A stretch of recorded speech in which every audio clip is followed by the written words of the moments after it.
I have some little footage of Hat in Time, which was an indie game I was excited for last year, which ties into the first title on the list. But I kind of want to address a few things first. I looked over a couple of other hot anticipated 2018 games before I did my list, right? And I wanted to bring this up. Anthem and The Last of Us 2 are in so many of these goddamn lists. And I'm tired of it. Those games are not even, I would be surprised if they came out in 2019 at this point. And if any of those games come out, if Anthem or Last of Us 2 comes out and you see this clip, it comes out in 2018, this year, you let me know. I'll buy the game for you. If either of those games come out this year. That's how sure I am that they're coming out. They're not. It's not happening. So let's get that out of the way. They're not on this list. Because otherwise The Last of Us 2 would win. Also, Monster Hunter World isn't on this list because it comes out in like 2 weeks.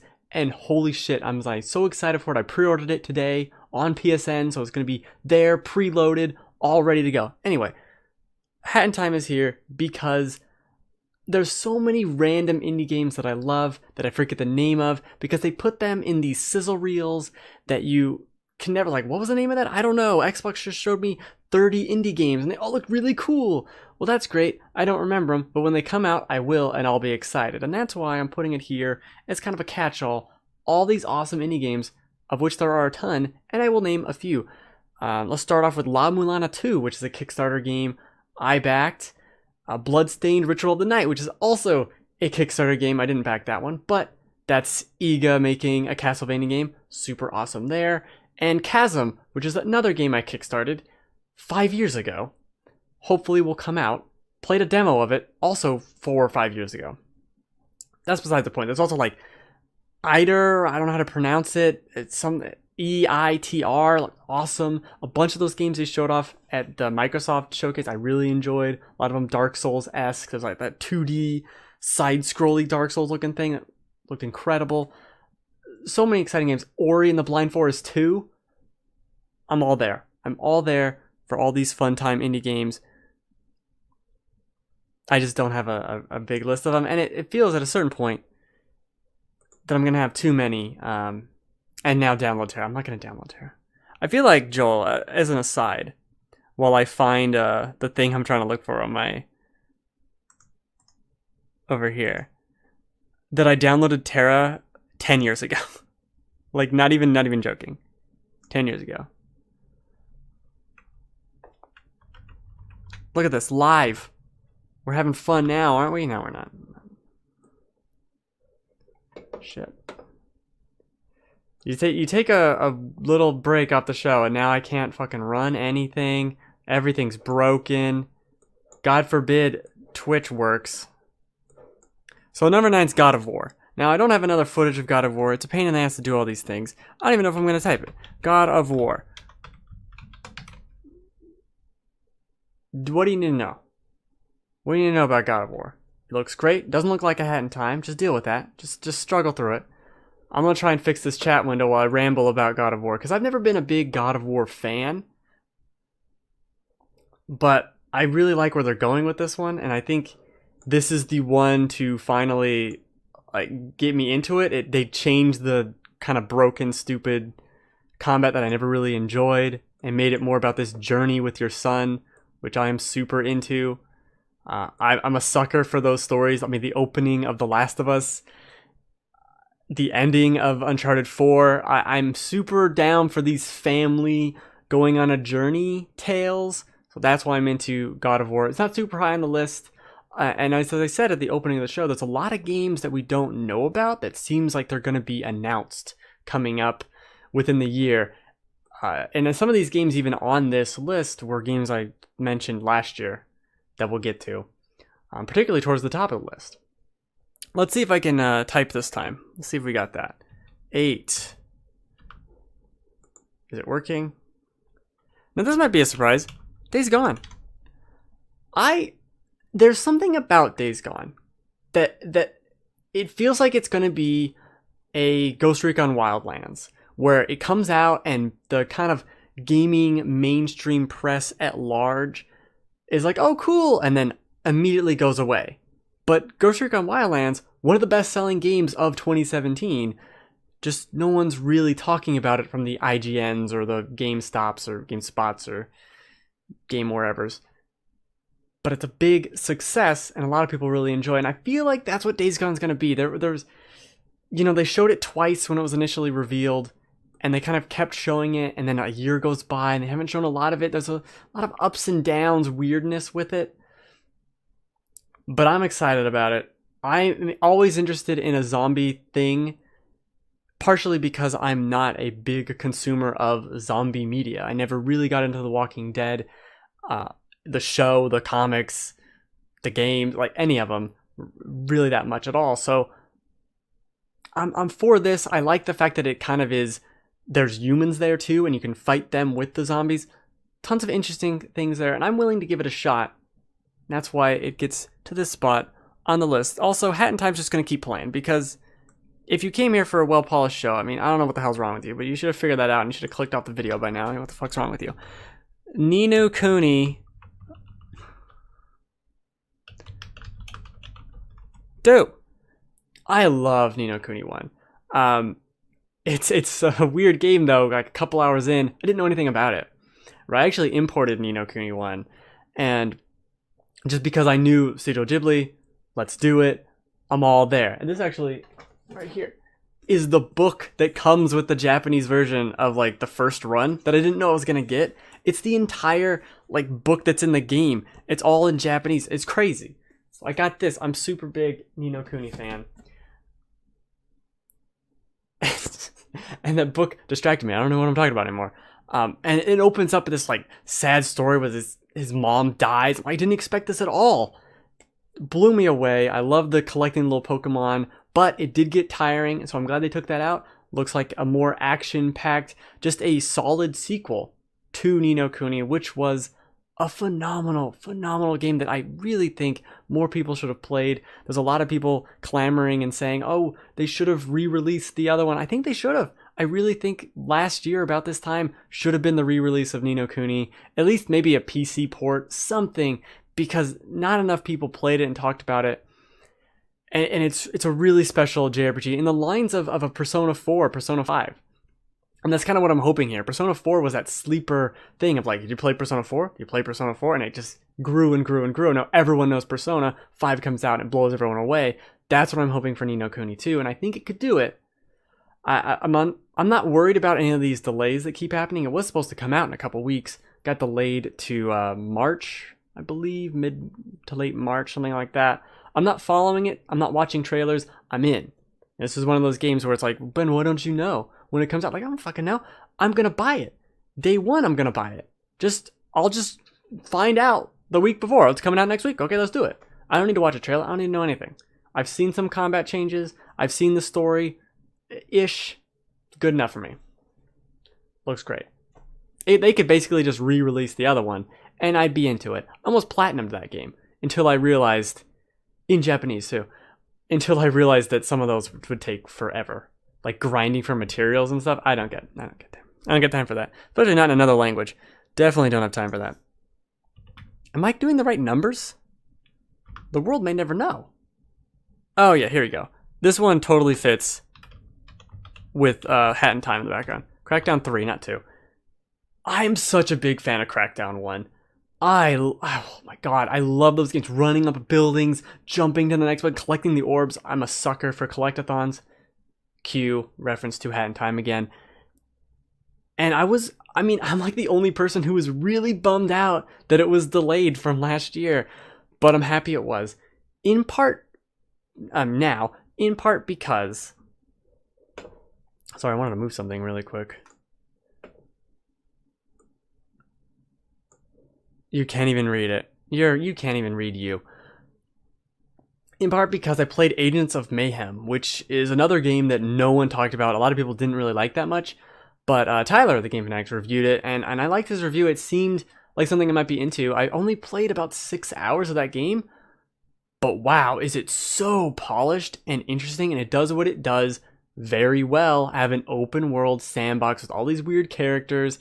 That's what I want from Crackdown. And I think they kind of delayed the game in part to make it to incorporate some of those ideas, I'm hoping, from Agents of Mayhem, some of that polish, some of that like just bizarre leveling and things you can do, the characters you can unlock, adding just a little bit of that more creative, goofy funness to it, and you get to blow up buildings and jump around.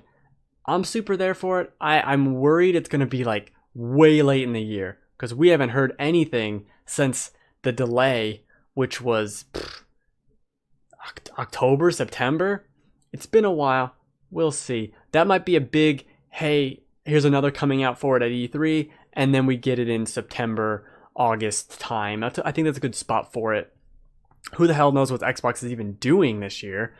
Because besides Crackdown 3 and that State of Decay, I couldn't tell you another Sea of Thieves, which is Sea of Garbage that no one should like, but people apparently like it. But that's like at the very end of my list of 2018 games, where like the Cookie Clicker sequel is above it. And fucking who gives a shit about Sea of Thieves? Jesus Christ. Do you care about Sea of Thieves? Don't leave a comment below. Please just go away. And then we get to something that shouldn't be a surprise. Spidermans with a Z. Spidermans on PS4. And this all goes back to nostalgia for Spider-Man on the PS2, GameCube, Xbox. Spider-Man 2, running around New York, collecting balloons and delivering pizzas. God, that was a good game. And what Insomniac did, Facebook Cookie Clicker, what they did with Sunset Overdrive, I really, really enjoyed that game. And it felt almost like a weird, it's a weird superhero story, almost Spider-Man-ish at times, because you can glide around and there's a lot of maneuverability. That's what gets me hopeful for this. I also am a big fan of Spider-Man, probably next to an awesome X-Men game, which Lord knows we haven't gotten in 15 years. This is the most exciting superhero property we could see, in my opinion, as superheroes I like. Until we get the Wolverine game with X-Men, open world, choose your hero, run around. Oh, think about that. It's like The Crew, where it has the whole map of the United States, but you're all X-Men just flying around the city. That's a cool game. Let's get that. Let's get Ubisoft on the phone. Ubisoft.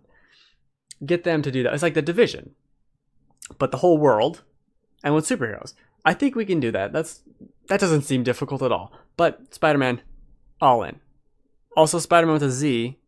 I'm anxious to know what the official title for it is too. They seem really cagey about that.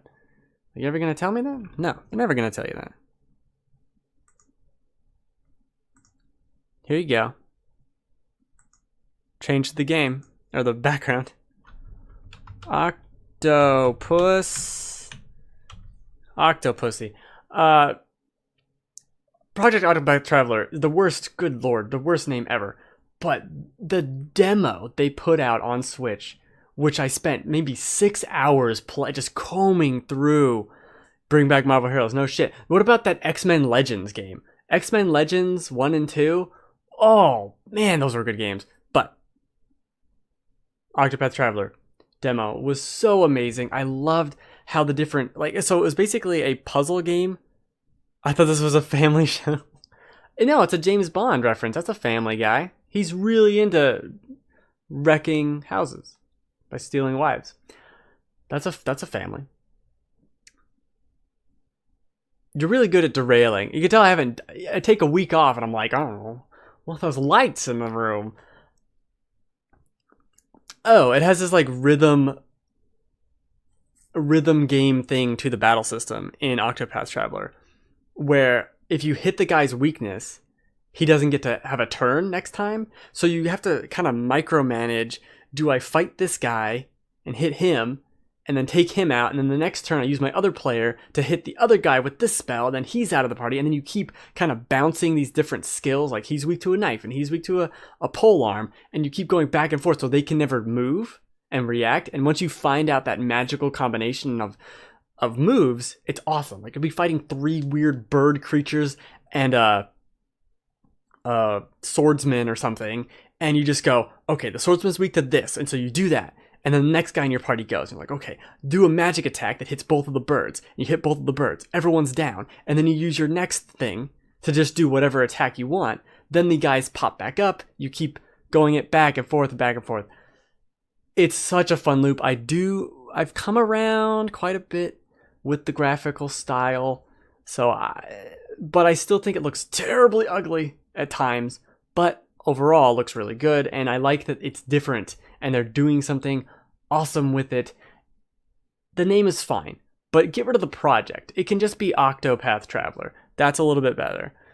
I should have queued this up so it wasn't just here's a bunch of nonsense at the beginning of the game, but the story does seem to be very interesting. I like here's 8 different characters, Octo, and they have their own thing, and then you join up with them.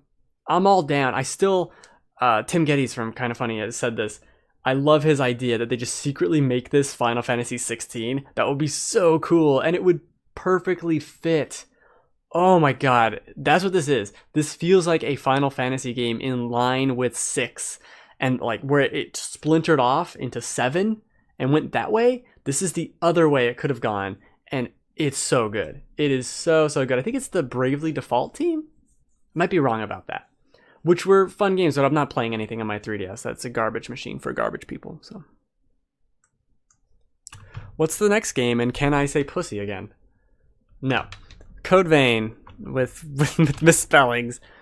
This is anime Dark Souls. Code Vein.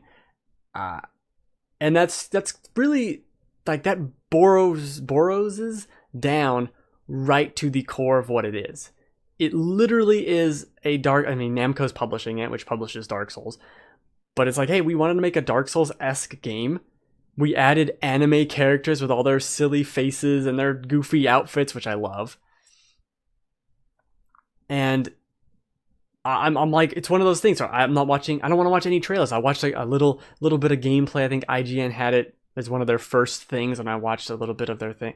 This is exactly what I want. I want the Souls branding that gets tossed around on all these different games. We have the Surge, and then Assassin's Creed has Dark Souls-esque combat, which it kind of does, but I want it to branch out and to do a little bit more different things. Like Bloodborne was different. Neo was different. Code Vein looks different enough, having more of a story, having more of a JRPG story with the Dark Souls mechanics, and having like a traveler with you, like a companion, which is super JRPG, and I love that nonsense. I'm all in. Early this year, I believe. That's way high up on my list, obviously, at number 3. If you know how to count. If you've been counting this whole time, that's a 3. Now, one day I'll learn how to be prepared. Detroit. With a T. Every time I go to type Detroit, my brain goes to Metroid, which has a D at the end, right? So I end up typing Detroit with a D because I'm broken and I'm a sad person. But I say what you will about David Cage and his games. I think I've played all of them except for maybe his very first one. I played Frequency or Amplitude. No, that's the wrong thing. Frequency or Amplitude. No, the one that was on Xbox and PS2. I played that one. It's fine. Really, really enjoyed what was it called? Not Beyond Two Souls. The one before it. Heavy Rain. Really enjoyed Heavy Rain. Forgot what it was called, so I must have really liked it. And I actually did like Beyond Two Souls. I love that just this style. Just tell me a story and let me kind of watch it and somewhat participate is totally fine for me. It's like what you'd always want from a book in a way of like, I'm too lazy to read a book, but I'll watch a movie for 20 hours that is interactive. It's kind of not the same, but I also have always loved that the android fighting for rights weird future that it's dealing with. I'm all in. I don't have any problems with this game. I know people do have problems. People had problems with the weird accents in Heavy Rain. Didn't notice. I'm stupid. I don't notice things like that because I'm just playing a fun, interesting game. I don't care that they mispronounce origami and say it all weird because you know what? Most people do pronounce origami weird. That's not even supposed to be pronounced origami. So just get over it. All right. Oh, this one, they showed a 5-minute trailer and I don't think it dealt with the themes correctly. You know why? Because it was a 5-minute trailer. We don't have a whole fucking day for you to figure your shit out. Okay? Maybe that's why we couldn't get everything in the trailer. Maybe you have to give it a little bit. Oh, the Last of Us 2 trailer was too violent. It's a violent game. Why just don't watch it then? Shut up.